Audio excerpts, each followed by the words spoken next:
ನಗರದ ಕದ್ರಿಯಲ್ಲಿರುವ ಪ್ರತಿಷ್ಠಿತ ಕರ್ನಾಟಕ ಸರ್ಕಾರಿ ಪಾಲಿಟೆಕ್ನಿಕ್ ಕೆಪಿಟಿ ಶಿಕ್ಷಣ ಸಂಸ್ಥೆಗೆ ಮಹತ್ವದ ಸ್ವಾಯತ್ತ ಸ್ಥಾನಮಾನ ಲಭಿಸಿದೆ. ವಿಶೇಷ ಅಂದರೆ 80ನೇ ವರ್ಷದ ಸಂಭ್ರಮಾಚರಣೆಯಲ್ಲಿರುವಂಥ ಕೆಪಿಟಿ ಸ್ವಾಯತ್ತತೆ ಪಡೆದ ದೇಶದ ಪ್ರಥಮ ಸರ್ಕಾರಿ ಪಾಲಿಟೆಕ್ನಿಕ್ ಎಂಬ ಹೆಗ್ಗಳಿಕೆಗೆ ಪಾತ್ರವಾಗಿದೆ. 1946ರಲ್ಲಿ ಬ್ರಿಟಿಷ್ ಆಳ್ವಿಕೆಯ ಕಾಲದಲ್ಲಿ ಮದ್ರಾಸ್ ಸರ್ಕಾರದ ಅಧೀನದಲ್ಲಿ ಪಾಂಡೇಶ್ವರದ ಬಾಡಿಗೆ ಕಟ್ಟಡದಲ್ಲಿ ಕೆಪಿಟಿ ಕೇವಲ 2 ಕೋರ್ಸ್ಗಳೊಂದಿಗೆ ಕಾರ್ಯಾರಂಭ ಮಾಡಿತ್ತು. ನಂತರ 1954ರಿಂದ ಕದ್ರಿಯಲ್ಲಿರುವಂತಹ 19 ಎಕರೆ ವಿಸ್ತೀರ್ಣದ ಸ್ವಂತ ಕ್ಯಾಂಪಸ್ನಲ್ಲಿ ಕಾರ್ಯನಿರ್ವಹಿಸ್ತಾ ಇದೆ. ಪ್ರಸ್ತುತ ಕೆಪಿಟಿಯು computer science, chemical, electronics and communications, mechanical, automobile, civil, electrical ಮತ್ತು ಎಲೆಕ್ಟ್ರಾನಿಕ್ಸ್ ಇಂಜಿನಿಯರಿಂಗ್ ಹಾಗೂ ಪಾಲಿಮರ್ ಟೆಕ್ನಾಲಜಿ ಸೇರಿದಂತೆ 8 ಡಿಪ್ಲೊಮೊ ಇಂಜಿನಿಯರಿಂಗ್ ವಿಭಾಗಗಳನ್ನು ಹೊಂದಿದೆ.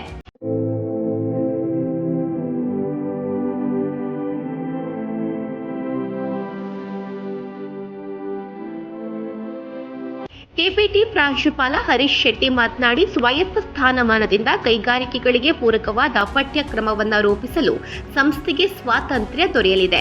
ಇದು ವಿದ್ಯಾರ್ಥಿಗಳಿಗೆ ಉದ್ಯೋಗಾವಕಾಶಗಳ ದೃಷ್ಟಿಯಿಂದ ಅಪಾರ ಪ್ರಯೋಜನ ನೀಡಲಿದೆ. ಅಲ್ಲದೆ ಪರೀಕ್ಷೆಗಳ ಪ್ರಶ್ನೆ ಪತ್ರಿಕೆ ತಯಾರಿಕೆ, ಪರೀಕ್ಷೆಗಳ ನಿರ್ವಹಣೆ ಮತ್ತು ಮೌಲ್ಯಮಾಪನ ಪ್ರಕ್ರಿಯೆಗಳು ಇನ್ಮುಂದೆ ಕಾಲೇಜಿನಲ್ಲೇ ನಡೆಯಲಿವೆ ಎಂದು ತಿಳಿಸಿದರು.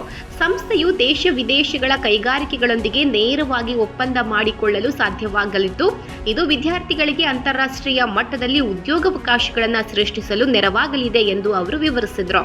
ಈಗ 2025ರಲ್ಲಿ ಸ್ವಾಯತ್ತತೆಯನ್ನು ಪಡೆದ, ಅಂದ್ರೆ ಇಡೀ ಕರ್ನಾಟಕ ಮಾತ್ರ ಅಲ್ಲ, ಇಡೀ ದೇಶದಲ್ಲಿ AICTE ಅಂದ್ರೆ all India council for technical education ಅಂತ ಹೇಳ್ತೇವೆ, ಅದರಿಂದ ಸ್ವಾಯತ್ತತೆಯನ್ನು ಪಡೆದ, ಅಂದ್ರೆ ಅಟೋನಮಸ್ ಅಂತ ಹೇಳ್ತೇವೆ, ಅದನ್ನು ಪಡೆದಂತ ಮೊದಲ ಸಂಸ್ಥೆ ಅಂತ ಹೇಳಲಿಕ್ಕೆ ತುಂಬಾ ಹೆಮ್ಮೆ ಅನಿಸ್ತಾ ಇದೆ.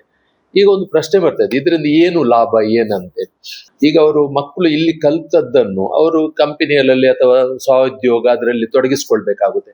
ಆಗ ಅವರಿಗೆ ಇತ್ತೀಚಿನ ಬದಲಾವಣೆಗಳು, ಈಗ ಗೊತ್ತಿರಬಹುದು ಟೆಕ್ನಾಲಜಿ ಅಥವಾ ನಮ್ಮ ತಾಂತ್ರಿಕತೆಯಲ್ಲಿ ತುಂಬಾ ಬದಲಾವಣೆ ಆಗ್ತದೆ. ಆ ಬದಲಾವಣೆಗಳನ್ನು ನಮ್ಮ ಪಾಠ ಪ್ರವಚನಗಳಲ್ಲಿ ಇಮಿಡಿಯೇಟ್ ಆಗಿ ಕೂಡಲೇ ಇಳಿಸಿ ಹೊರಗೆ, ಅಂದ್ರೆ ನಮ್ಮ ಮಕ್ಕಳು ಕಲಿತು ಹೊರಗೆ ಹೋಗುವಾಗ ಯಾವುದರಲ್ಲಿ ತೊಡಗಿಸ್ಕೊಳ್ಬೇಕು ಅದನ್ನೇ ಇಲ್ಲಿ ಸಹ ಕೊಟ್ರೆ ಅವರಿಗೆ ಬೇಗ ತಮ್ಮ ಸಮಾಜದಲ್ಲಿ ಅಥವಾ ಒಂದು ತಾಂತ್ರಿಕ ಕ್ಷೇತ್ರದಲ್ಲಿ ತಮ್ಮ ಉನ್ನತಿಯನ್ನು ಸಾಧಿಸಲಿಕ್ಕೆ ತುಂಬಾ ಹೆಲ್ಪ್ ಆಗುತ್ತೆ.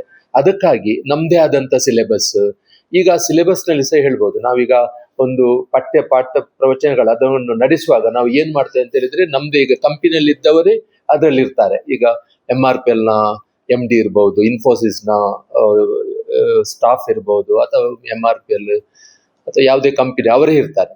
ಈಗ ಅವರು ಯಾವುದನ್ನು ಬೇಕು ಅದನ್ನೇ ಇಲ್ಲಿ ಸಿಲೆಬಸ್ ಅಲ್ಲಿ ಇಡ್ಲಿಕ್ಕೆ ಹೇಳ್ತಾರೆ. ಹಾಗಾಗಿ ಅದು ಮಕ್ಕಳಿಗೆ ತುಂಬಾ ಉಪಕಾರ ಆಗುತ್ತೆ ಆ ರೀತಿ.